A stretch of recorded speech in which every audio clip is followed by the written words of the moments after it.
ଆଉ ଶ୍ରୀମୟୀ ବି ମଝିରେ ମଝିରେ ଗୁଗୁଲ ଛାଡ଼ି ଦେଇ ଯାହା ହଉ ତାଙ୍କୁ ନେଇକି ଗୋଟା ରାଜ୍ୟ ରାଜନୀତିରେ ଚର୍ଚ୍ଚା ହଉଛି, ଆଲୋଡ଼ନ ହଉଛି, ସିଏ ବି ତାଙ୍କର ମଜା ନେବାରେ ଲାଗିଛନ୍ତି।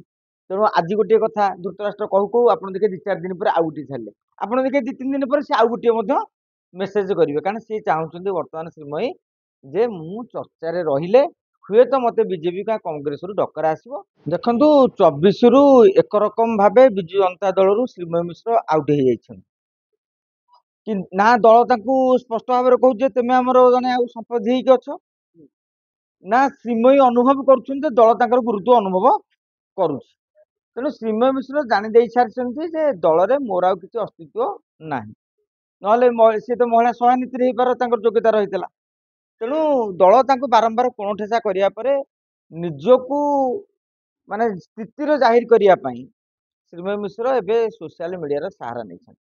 ମୁଁ ଭାବୁଛି ସେ ଏଭଳି ଲେଖିକି ଅନୁମାନ କରୁଛନ୍ତି ଯେ ବିଜେଡିକୁ ଅକଳରେ ପକେଇଲି, ହୁଏତ ଅନ୍ୟ କୌଣସି ଦଳରୁ ତାଙ୍କୁ ଡାକରା ବି ଆସିପାରେ। ବିଶେଷ କରି ଭାରତୀୟ ଜନତା ପାର୍ଟି କାଳେ ଡାକିବ ଯେ ଇଏ ବିଜୁ ଜନତା ଦଳକୁ କିମ୍ବା ପାଣ୍ଡିଆନଙ୍କୁ ନବୀନ ପଟ୍ଟନାୟକ କଡ଼ା ବିରୋଧ କରୁଛନ୍ତି, ଅନେକ ସମୟରେ ଡାକିବାର ବି ନଜିର ରହିଛି।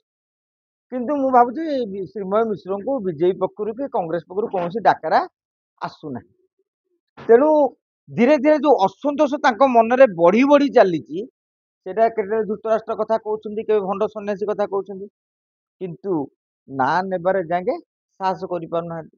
ସେପଟେ ଦଳ ବି ଅନୁଭବ କରୁଛି ଯେ ଶ୍ରୀମୟୀଙ୍କର ବାଣଟି ବା ପିନ୍ ଟା କୋଉଠି ଯାଇକି ବାଜୁଛି, ଦଳ ବି ତାଙ୍କ ଉପରେ ଆକ୍ସନ ନେଇପାରୁନି, ମାନେ ସସ୍ପେଣ୍ଡ ବି କରିପାରୁନି। କାହିଁକି ସସ୍ପେଣ୍ଡ କରିବା ପାଇଁ କଜ କଣ ସେ ଦେଖେଇ ପାରେ ଯେ ମୁଁ ତ କାହା ନାଁ ନେଇନି।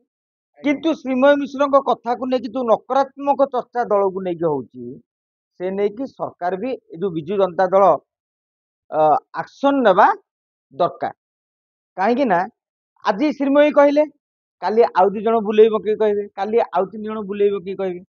ତେଣୁ ମାନେ ବିଜୁ ଜନତା ଦଳ କେବେ ଆକ୍ସନ ନବ ଶ୍ରୀମୟୀଙ୍କ ଉପରେ, ଏହା ଉପରେ ବର୍ତ୍ତମାନ ସମସ୍ତଙ୍କର ନଜର ରହିଛି। ଆଉ ଶ୍ରୀମୟୀ ବି ମଝିରେ ମଝିରେ ଗୁଗୁଲ ଛାଡ଼ି ଦେଇ ଯାହା ହଉ ତାଙ୍କୁ ନେଇକି ଗୋଟା ରାଜ୍ୟ ରାଜନୀତିରେ ଚର୍ଚ୍ଚା ହଉଛି, ଆଲୋଡ଼ନ ହଉଛି, ସିଏ ବି ତାଙ୍କର ମଜା ନେବାରେ ଲାଗିଛନ୍ତି।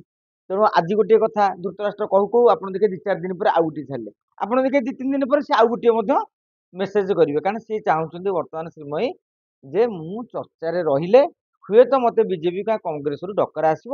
ହଁ, ଏକଥା ମଧ୍ୟ ଆମେ କହିପାରିବା ଯେ ଶ୍ରୀମୟୀଙ୍କୁ ଦଳ ବ୍ୟବହାର କରିଛି ଏବଂ ତାଙ୍କୁ ମଧ୍ୟ ଦଳ କିଛି ପଦପଦବୀ କ୍ଷମତା ମଧ୍ୟ ଦେଇଛି, ସେମିତି ଜମା ଦେଇନି ବୋଲି ନୁହେଁ। କିନ୍ତୁ 24ରେ ତାଙ୍କର ଯୋଉ ଏମପି ହବାର ସ୍ୱପ୍ନ ମଉଳିଗଲା, ସେବେଠାରୁ ସେ ପୁରା ଫାୟାର ହେଇଯାଇଛନ୍ତି। ଦେଖାଯାଉ ଆଗାମୀ ଦିନରେ ଶ୍ରୀମୟୀଙ୍କର ରାଜନୈତିକ ଗତି କୁଆଡକୁ ଯାଉଛି। ସେମିତି ଦେଖିଲେ ବିଜେଡିକୁ ଛାଡ଼ିଦେଲେ ଶ୍ରୀମୟୀଙ୍କର ଅସ୍ତିତ୍ୱ କିଛି ନାହିଁ। କାହିଁକି ନା ଯଦି ଜଣେ ସଂଗଠନ କରୁଥାନ୍ତା ବିଧାନସଭା ସ୍ତରରେ ହଉ ଲୋକସଭା ସ୍ତରରେ ହଉ, ତାହେଲେ ଜଣେ ଗଲେ ହେରି 10,000 20,000 ଭୋଟ ମାଇନସ ହେଇଯିବ କିମ୍ବା 2-4ଟା କନଷ୍ଟିଚ୍ୟୁଏନ୍ସିରେ ଇମ୍ପାକ୍ଟ ପଡିବ, ସେଭଳିଆ ନେତାଙ୍କୁ ଦଳ ଖୋଜେ। ଆପଣ ଦେଖନ୍ତୁ ବିଜୁ ଜନତା ଦଳର ଷ୍ଟାଣ୍ଡ ଗୋଟିଏ, ଇଚ୍ଛା ପାଇଲେ ରହ ନହେଲେ ଯାଅ। ଭାସ୍କର ରାଓଙ୍କ ଭଳି ଟାଣୁଆ ନେତା ଯେ ରାୟଗଡାର ରାଜନୀତିକୁ ପୁରା ସମ୍ଭାଳିଥିଲେ, 3-3ଟା ନିର୍ବାଚନ ମଣ୍ଡଳୀ ନୁହଁ ଆଖପାଖର ବ୍ରହ୍ମପୁର ପର୍ଯ୍ୟନ୍ତ ମଧ୍ୟ ତାଙ୍କର ଯୋଉ ତେଲୁଗୁ ସମ୍ପ୍ରଦାୟ ଅଛନ୍ତି ସେ ପର୍ଯ୍ୟନ୍ତ ପ୍ରଭାବ, କିନ୍ତୁ ଭାସ୍କର ରାଓଙ୍କୁ ବୁଝେଇବାକୁ ମଧ୍ୟ ଦଳ ଚାହିଁଲାନି। ତାହେଲେ ଏଥିରୁ ହିସାବ କର ଦଳ କୋଉ ମୁଡରେ ଅଛି। ଏଠି ପାଣ୍ଡିଆନଙ୍କ ରାଜ ଯେମିତି ଚାଲିଥିଲା ଚାଲିବ, ଯୋଉମାନେ ବିରୋଧ କରିବାର ଅଛି ଇଚ୍ଛା ପାଇଲେ ଦଳରେ ରୁହ ନହେଲେ ଚାଲ। ଅତୀତ ଅନେକ ବରିଷ୍ଠ ନେତା ବି ଅସନ୍ତୋଷ ଝାଡୁଛନ୍ତି, କିନ୍ତୁ କିଛି ପ୍ରଭାବ କିଛି ଫରକ ପଡିବାର ନାହିଁ। ଆମେ କହିପାରିବା ଯେ ବିଜେପି ଏକ ପ୍ରକାର ଅଳିଆ ସଫା କରୁଛି। ଦେଖନ୍ତୁ ଅଳିଆ ସଫା କରୁଛି କି ନିଜେ ଧୀରେ ଧୀରେ ମାନେ ଅଡୁଆ ଜାଲରେ ଛନ୍ଦି ହେଇ ପଡୁଛି, ତାହା ସମୟ କହିବ। କାହିଁକି ନା ଆପଣ ଯଦି ଜଣ ଜଣକୁ ବାହାର କରି ଚାଲିବେ, ତାହେଲେ କାଲି ତ ଦଳର ଭାଡି ଖାଲି ହେଇଯିବ। ଆପଣ କଣ 40, 50, 60 ଜଣ ନେତାଙ୍କୁ ନେଇକି ଚଳେଇବେ? ଯୁବ ଛାତ୍ରଙ୍କ ମନରେ ଅସନ୍ତୋଷ, ସେମାନଙ୍କୁ ବୁଝେଇବାର ବର୍ତ୍ତମାନ କୌଣସି ପ୍ରକାର ଦାୟିତ୍ୱ ଶଙ୍ଖ ଭବନ ପକ୍ଷରୁ ବା ବିଜେଡି ପକ୍ଷରୁ କରାଯାଇ ନାହିଁ। ବରିଷ୍ଠ ନେତା ମାନେ ଅସନ୍ତୁଷ୍ଟ, ଆପଣ ରାଜା ସ୍ୱାଇଁଙ୍କୁ ଧରିକି ଅରୁଣ ସାହୁଙ୍କ ପର୍ଯ୍ୟନ୍ତ, ବଦ୍ରିନାରାୟଣ ପର୍ଯ୍ୟନ୍ତ, ପାତ୍ରଙ୍କ ପର୍ଯ୍ୟନ୍ତ ଯାହାକୁ ଆପଣ ଖୋଜିବେ ସେମାନେ ବି ଅସନ୍ତୁଷ୍ଟ ଅଛି। ଆମେ କେତେଜଣଙ୍କୁ ବାହାର କରିଦବା, କେତେଜଣଙ୍କୁ ନାଲି ଆଖି ଦେଖାଇ ବନ୍ଦ କରିଦବା।